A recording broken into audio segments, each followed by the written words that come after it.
বেগুন দিয়ে অনেক রান্না খেয়েছি, কত বাহারি রান্না করে খেয়ে দেখো বেগুন লহরি। এই বেগুনটা তুলে নেব। তো বন্ধুরা, বাগান থেকে বেগুন তোলা হয়ে গেছে। এবার বেগুন লহরি করার জন্য বেগুনগুলো কেটে নেব। বেগুন লহরি করার জন্য ঠিক এই রকমভাবে বেগুনগুলো কেটে নিতে হবে। কড়াইতে দিয়ে দেবো সরষের তেল। তেল গরম হয়ে গেছে, এবার বেগুনগুলো দিয়ে ভালো করে ভেজে নেব। বেগুনটা হাফ বয়েল করে তেলে ভেজে নিয়েছি, এবার তুলে নেব।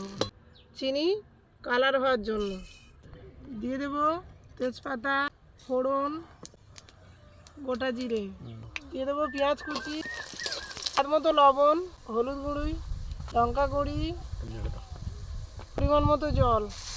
রাখা বেগুনগুলো এবার দিয়ে দেবো মিষ্টি দই, দিয়ে দেবো গোটা পোস্ত দিচ্ছি আমি।